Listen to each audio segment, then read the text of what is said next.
आशा को चरण की सुन बेनती प्रभ मोर, मंगत करे पुकार नित, नहीं तुझ बिन सूझे ठौर। आशा को चरण की सुन बिनती प्रभ मोर, मंगत करे पुकार नित,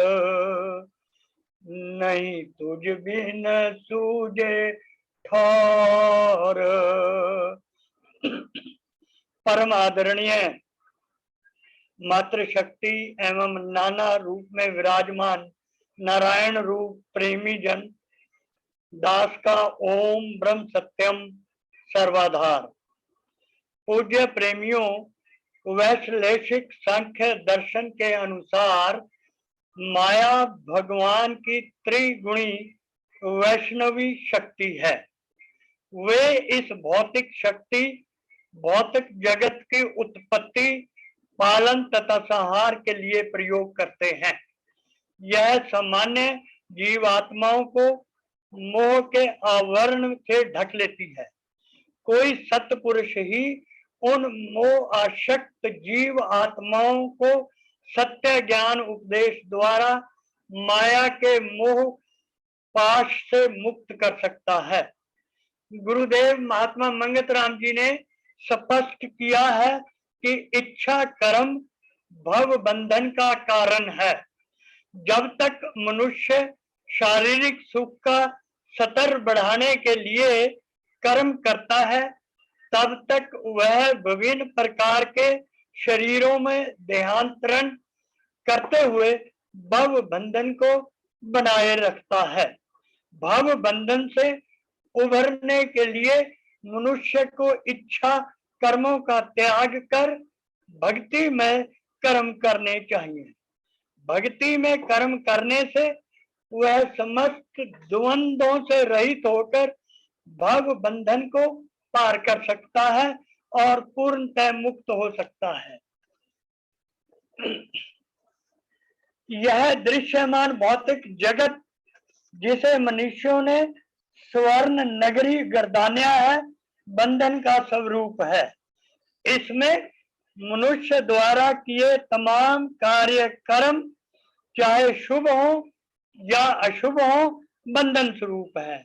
यह कर्म ही हृदय में निहित इच्छाओं और कामनाओं, धन जन कंचन कामनी तथा यश से प्रेरित होती है। यह कर्म फलाशक्ति चाहे स्वीकारात्मक हो या निषेधात्मक हो, बंधन का कारण बनते हैं। संसार चक्र एक भीषण तंत्र रचना है। इस यंत्र तंत्र चक्र व्यूह में हम ऐसे फंसते हैं कि ता जीवन भरसक प्रयास करने के बावजूद भी ना इसमें से निकल सकते हैं और ना ही हम इसके साथ जुड़ सकते हैं। अमुक कार्य पूरा होते ही दूसरा कार्य हमारे सिर पर खड़ा हो जाता है और यह प्रचंड शक्ति यंत्र हम सभी को आकर्षित करता है। हम इसके बहाव में बहते चले जाते हैं। एक और बात है, इस मिथ्या जगत में कदम कदम पर धोखा है, फरेब है, छलावा है। हम उसी प्रकार संसार की आसार वस्तुओं की प्राप्ति के लिए उनके आगे पीछे उसी प्रकार भागते रहते हैं जिस प्रकार भगवान राम स्वर्ण मृग के छलावे में आकर उसे पकड़ने के लिए भागे थे।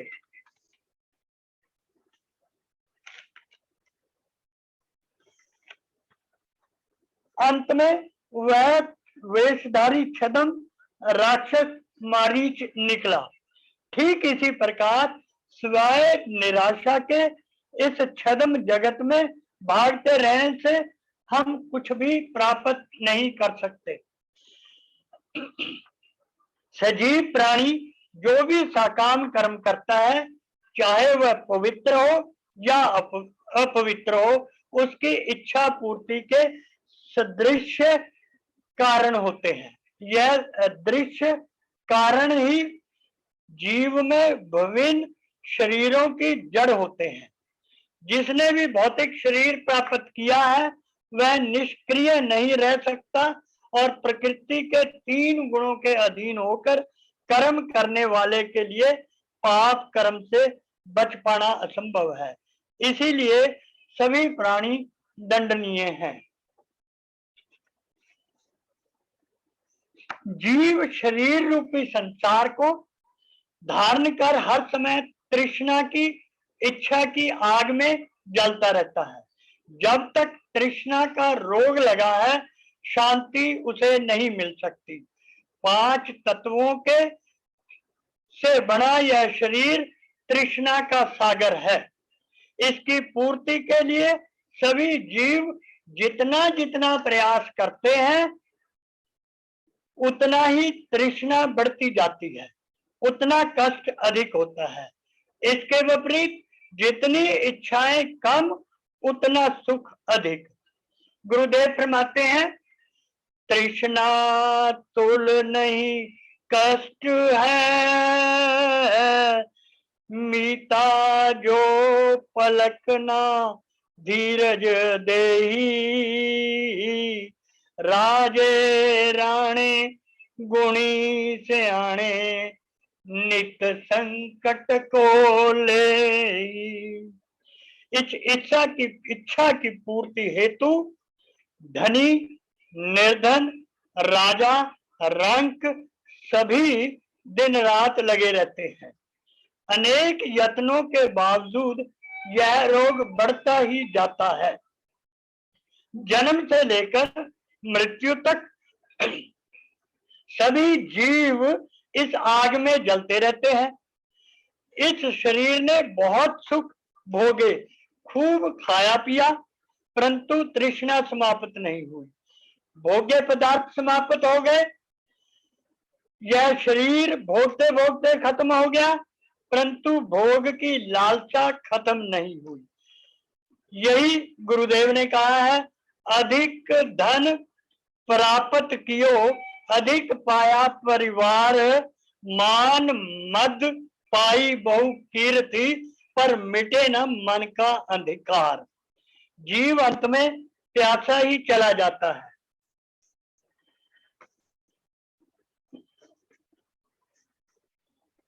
एक और पश्चिम वाले भौतिक सामग्री एकत्रित करने में सुख मानते हैं। अब पूर्व वाले भी आध्यात्मिकता को छोड़कर भोग विलासवादी बन रहे हैं। यही तृष्णा अर्थात भोग की समृद्धि आपसी कलह और युद्ध के लिए उकसाती है। हमारे सामने यूक्रेन और रूस का उदाहरण है। युद्ध का कारण अहंकार और भोगवाद की वृद्धि ही है।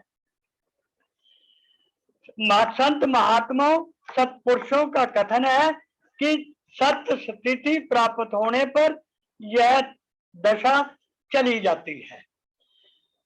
ना तो किसी वस्तु पर मिलने पे उसे हर्ष होता है और न ही किसी वस्तु के चले जाने पर, बिगड़ने पर विषाद होता है, दुख होता है।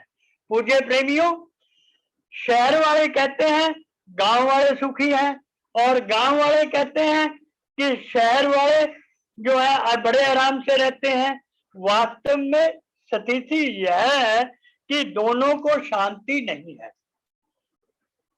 जितनी आशा तृष्णा बढ़ती है, उतनी ही शांति बढ़ती है। मनुष्य आस आस में ही जीवन नष्ट कर देता है। आज सुख मिलेगा, कल सुख मिलेगा, पुत्र पैदा होने पे सुख मिलेगा, मैं सुखी हो जाऊंगा, अच्छी कार कोठी मिलने पर सुखी हो जाऊंगा। इसी प्रकार निरंतर प्रयास करते करते संसारिक भोग कष्ट क्लेश भोगता भोगता वह इस संसार से चला जाता है। न उसकी तृष्णा की अग्नि ठंडी होती है और न उसे चैन मिलता है। खाली हाथ आया और खाली हाथ उसे जाना पड़ता है। अंत समय में कोई उसका सहाय नहीं होता।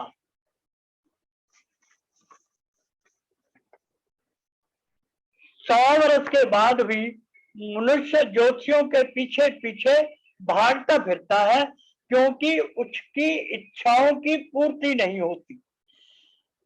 हुई होती है। जैसे जैसे उनकी आयु वो बढ़ा देंगे। परंतु पूज्य प्रेमियों, बकरे की मां कब तक खैर मनाएगी? भोजन के पदार्थों में अगर चटनी कम हो जाए तो शरीर को कितना कष्ट होता है। जब शरीर छूटेगा तो कितना दुख लगेगा, इस बात का हम आसानी से आभास कर सकते हैं। यही कारण है कि जीव अपनी वासनाओं में इच्छाओं में जकड़ा हुआ उन्हीं कामनाओं की पूर्ति करते करते शरीर अंत उसका हो जाता है और जीव निराश हो जाता है। गुरुदेव फरमाते हैं कि यह माया जनित अज्ञानता ही है जो उसे स्वर्ण नगरी रूपी संसार के आकर्षण विकर्षण अट्रैक्शन एंड रिपल्शन को विस्मृत कर अपने प्रत्येक कार्य को अज्ञानतावश बांधे रखता है और आत्म स्वरूप को विस्मृत कर जो है अपने आप को कर्ता मान बैठता है। इसी कर्तापन के अहम में उसकी इंद्रियां सुख भोग की लालसा बढ़ा देती हैं, जो भव बंधन का कारण बनती है और यही इच्छा चक्र महारोग में परिवर्तित होकर आवागमन में परिवर्तित हो जाता है। अब करना क्या है? गुरुदेव हमें आदेश देते हैं, निर्देश देते हैं कि इस भव बंधन से मुक्ति के लिए सर्वप्रथम हमें देहात्मक बुद्धि से उपरत होकर दिमाग में यह घर कर लेना चाहिए कि मैं मिथ्या भौतिक शरीर नहीं हूं,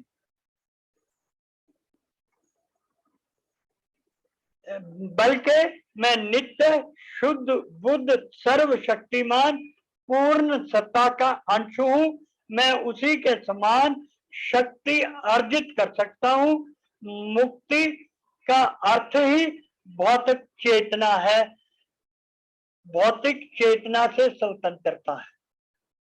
शुद्ध चेतना को जागृत करना, शुद्ध चेतना का अर्थ है प्रभु की आज्ञा में रहना, रहकर उसकी रहनुमाई में उसकी शरणागति में हर कार्य करना।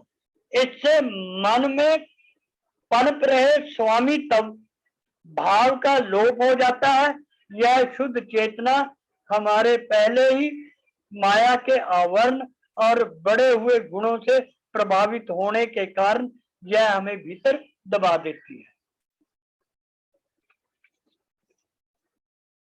अब इस विषय का दूसरा पहलू देखें कि वास्तविक इच्छा क्या है। उत्तर है कि हमें अखंड शांति की प्राप्ति करनी है। दुख का कारण क्या है? विषय अनुरागी होना, अपनी इच्छाओं के अधीन होना, गुलाम होना ही जो है दुख का कारण है। और सुखी कौन है? जो समाधिस्थ हो, प्रभु की शरणागति में हो, प्रभु के साथ जिसका मेल हो जाए, योग हो जाए, वही जो है सुखी व्यक्ति है। हम अखंड शांति और स्थायी आनंद कैसे और कहां से प्राप्त करें? स्थायी शांति कहीं और है, हम ढूंढते कहीं और है। जिधर भी हमारे प्रयास या यत्न प्रयत्न हो रहे हैं वो अशांति के बढ़ाने वाले हैं। हम देवी देवताओं, पंडे पुजारियों के पीछे भागते हैं, हमें पता ही नहीं कि हमारे कर्म ठीक नहीं है, तो देवी देवता, पंडित, पुजारी हमारा कल्याण कैसे कर सकते हैं? वो हमें अपने कर्मों से कैसे बचाएंगे?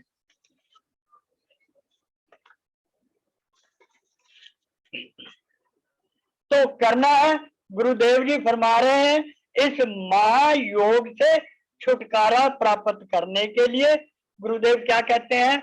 जैसे औषध खाने से रोग का निवारण हो जाता है, उसी प्रकार जो है नाम ध्यान से हमारे बंधन का नाश हो जाता है। गुरुदेव फरमाते हैं, औषध खाए से रोग विनाशे, नाम ध्याए से बंधन नाशे, वेद पढ़े ते बुद्ध पर गासे, दया करे तब धर्म निवासे। इसलिए पूज्य प्रेमियों, अगर हम इस इच्छा रूपी महारोग से छुटकारा पाना चाहते हैं, तो हमें सत्य सिमरन और गुरुदेव के बताए हुए 5 असूल, सादगी, सत्य, सेवा, सत्संग, सत्सिमरन को अपने जीवन में उतारना पड़ेगा। इसलिए क्यों? क्योंकि माया त्रिगुणात्मक है। माया की प्रकृति 3 गुण, सतो, रजो और गमों के गुणों से निर्मित है। इसलिए हमारी इच्छाएं भी 3 प्रकार की बनती हैं, क्योंकि हमारी इच्छाएं माया के अधीन है। तो हमारी इच्छाएं भी 3 हुई, सतोगुणी वाली इच्छाएं, रजोगुणी वाली इच्छाएं और तमोगुणी वाली इच्छाएं। क्योंकि जीव माया में भ्रमता है, इसी प्रकार वो कर्म चक्कर के अंदर भटकता रहता है। जिस गुण को धारण करके वो कर्म करता है, उसी अनुसार उसका स्वभाव बनता है। जिस जीव का स्वभाव, जिस जीव के कर्म सतोगुणी है, सात्विक है, उसका स्वभाव सात्विक होगा और सात्विक स्वभाव से उसे देव गति मिलेगी। यानी उसकी गति जो है वो सर्वश्रेष्ठ होगी, यानी वो परमात्मा के साथ जुड़ जाएगा। उसके कर्म जो है राग, द्वेष, ईर्ष्या, लोभ, काम, क्रोध से उपरत हो जाएंगे, उनसे उसका कोई लेना देना नहीं रहेगा। इसी प्रकार जिस जीव के कर्म राजिक है, रजोगुणी प्रधान है, उसका स्वभाव राजिक होगा और राजिक कर्मों से उसकी गति मंद गति होगी। यानी उसके जो कर्म है वो मिश्रित कर्म हो जाएंगे। उसकी इच्छाएं, कभी वो जो है ईमानदारी की तरफ भागेगा, कभी वो बेईमानी भी थोड़ी बहुत कर लेगा, कभी जो है वो संसार की ओर भागेगा, कभी वो करतार की ओर जुड़ने का प्रयास करेगा। इस प्रकार जो सात्विक रजोगुणी वाले कर्म है वो हमें मंद गति देते हैं, यानी माध्यमिक गति, वाया मीडियम में हमें चलने के लिए प्रयास करते हैं। इसी प्रकार जो कर्म तामसिक गुण ग्रहण करके किए जाते हैं, तो हमारा स्वभाव तामसिक बन जाता है और उसकी गति जो है जीव की वो अधोगति हो जाती है, रसातल में वो चला जाता है और वो जो है निकृष्ट जीव साबित होता है। उसके जितने भी कर्म होते हैं वो क्रूर होते हैं, दूसरों को दुख देने वाले होते हैं और अपने स्वार्थ के लिए वो दूसरों की हत्या तक करने का प्रयास करते हुए किंचित मात्र भी जो है नहीं सोचता कि ये मेरे जो कर्म है ये बद कर्म है, इनका मुझे भुगतान करना पड़ेगा। तो इस प्रकार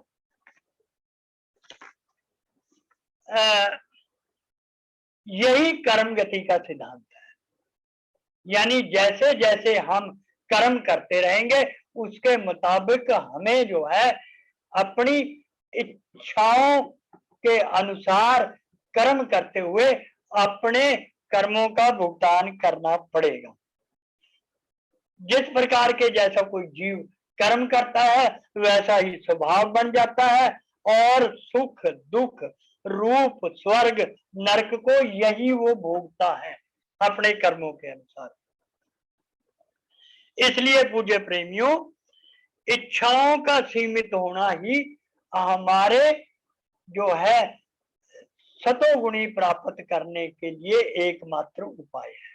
गुरुदेव अक्सर फरमाया करते थे कि अपनी ख्वाहिशों को कम से कम करते हुए हमें अपना जीवन बसर करना है और अंत समय में अगर हमारी एक भी ख्वाहिश रह गई तो हमें अगला जन्म उस इच्छा के अनुसार अगली योनि में हमें प्राप्त करना पड़ेगा। इसी प्रकार अगर हम अपनी ख्वाहिशों को अपने इच्छाओं का फैलाव करते रहेंगे विस्तार करते रहेंगे तो उससे बड़ी मूर्खताई और कुछ हो ही नहीं सकती।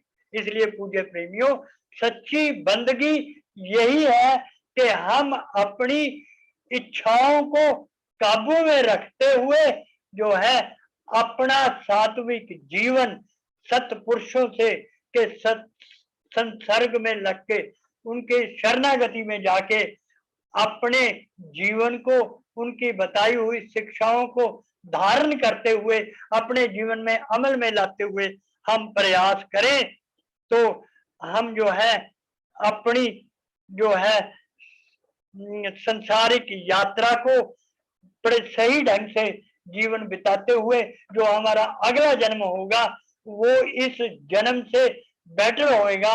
ऐसी परिस्थितियां हमें मिल जाएंगी जिससे कि हम जो है ऐसा वातावरण हमें मिलेगा कि हम इस जन्म से ज्यादा सत्सिमरण कर सकें और परमात्मा के साथ जुड़ के गुरुदेव के बताए हुए मार्ग पे हमें चलने में सहायता मिलेगी और यही इस इच्छा रूपी महारोग के छुटकारे का एकमात्र सतत प्रयास है। इसलिए पूज्य प्रेमियों, गुरुदेव फरमाते हैं माया छाया दुस्तर में अनर्थ जीव भरमाई। यानी इच्छाओं के साथ जो माया जो है छाया प्रीत है बहुत संसार में दुष्कर्म करने के लिए हमें प्रेरित करती है। उसके अंदर जीव बेमानी जो है वो भरमता रहता है और बिना किसी कामिल मुर्शिद की शरण में जाए जो है कभी भी जीव जो है वो इस आवागमन के चक्कर से इस इच्छा के चक्कर से छूट नहीं सकता। 14 लोक में जीव जो है वो भरमाता रहता है इस त्रैगुण माया के काल के अंदर जो है जाल के अंदर वो सदा दुख पाता रहता है। चाहे वो पीर हो पैगंबर हो अवतार हो ज्ञानी हो माया के चक्कर के अंदर वो फंसा रहता है। सिद्ध तपीशर गुरु गोसाई माया भरम में नित भरमाई। जितने भी जो सिद्ध पुरुष हैं कभी ना कभी वो जो है इच्छा रूपी रोग के अंदर ग्रस्त होकर अपनी ही कमाई को जो है वो नष्ट कर देते हैं। पूज्य प्रेमियों, हमारे सामने उदाहरण है कि जिन संत महात्माओं ने कभी पिछले पुण्य कर्म से सत्कर्म किए थे और वो उच्च स्थिति पर पहुंच गए थे तो माया चक्कर के अंदर फंस के इच्छा चक्कर के अंदर फंस के वो ऐसे ऊपर शिखर से गिरे कि उनकी हड्डी पसली टूट गई। और हमारे सामने उदाहरण है जितने भी गुरुडम सो कॉल्ड जो है संत महात्मा है वो अब जेलों के अंदर बैठे हुए अपने जो है सत्कर्मों के कारण जो है अपने आप को कोस रहे हैं। तो सारे पुरुष चाहे जड़ हैं चाहे चेतन हैं चाहे पवन है, आकाश है, पानी है, धरती है, सब जो है माया के चक्कर के अंदर, शक्ति के अंदर ग्रस्त है। और जो है जो भी यहाँ इस संसार के अंदर दिखाई देता है वो माया के चक्कर के अंदर ग्रस्त है। और फिर विस्माद चक्कर के अंदर वो रहट की घड़ियों की तरह आवागमन करता रहता है। मुझे प्रेमियों, जब तक हम इस इच्छा चक्कर से छूट नहीं जाते तब तक हमारा जो है कल्याण नहीं हो सकता। एक और बात दास कहना चाहेगा, समय हो रहा है, कि किसी भी सत्य कर्म को करने के लिए हमारी दृढ़ इच्छा शक्ति का होना बहुत आवश्यक है। अगर कोई राजा दृढ़ इच्छा शक्ति से प्रजा की सेवा करता है तो वो एक आदर्श राजा साबित होता है। और इसके विपरीत अगर हमारी अनिच्छा, दृढ़ शक्ति, सत्य विश्वास नहीं है तो वही राजा अंत में भिखारी का रूप ग्रहण कर लेता है। इच्छा शक्ति से जो है वो बड़े बड़े हम द्रव्य, मान, इज्जत, सम्मान प्राप्त कर सकते हैं, परंतु जब वही व्यक्ति कुकर्म करके इच्छा चक्कर के अंदर फंस के जो है फिर वो व्यक्ति जो है दहाड़े मार के रोता है और चारों कुंठ में आवागमन के चक्कर में वो फंसा रहता है। मुझे प्रेमियों, इच्छा दृढ़ शक्ति से हम भरपूर परिवार बना के उस परिवार का लालन पालन कर सकते हैं और इच्छा शक्ति से ही हमें मान सम्मान तेज मिल सकता है। परंतु एक बात ध्यान रखनी है कि हम अपने कर्मों को सात्विक करते हुए इस गृहस्थी जीवन को और आध्यात्मिक जीवन का बैलेंस बनाते हुए इस संसार के अंदर अपना जीवन बसर करें ताकि हमारा कल्याण हो जाए। और चाहे जितने भी इच्छा शक्तिधारी गुरु, पीर, पैगंबर, औलिया हैं, वो सब हमें झूठ और सच, सही और गलत का निर्णय करने के काबिल बनाते हैं और इच्छा शक्ति से, इच्छा चक्कर से हमें दूर हटाते हैं।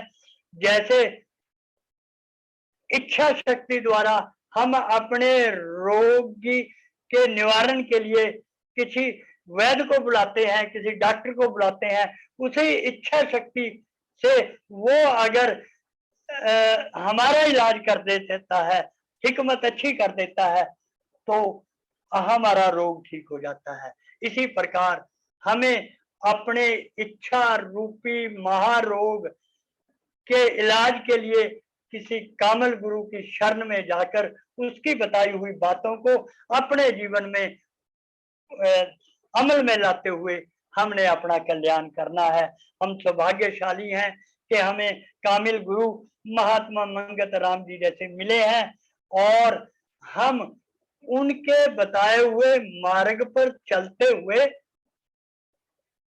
अपने जीवन का कल्याण कर सकें। परमपिता परमात्मा हमें सद्बुद्धि दे, हम सही और गलत निर्णय करने के काबिल बने और गुरुदेव हमें बल बख्शे कि हम गुरुदेव की बताई हुई बातों को अपने जीवन में धारण करते हुए एक आदर्शमय जीवन, जैसा गुरुदेव ने हमारे से एक्सपेक्टेशन की है, हमारे से आशा रखी है, ऐसा हम जीवन बताएं, तभी हमारा कल्याण हो सकता है। गलतियों के लिए दास क्षमा का प्रार्थी है। ओम ब्रह्म सत्यम सर्वधा।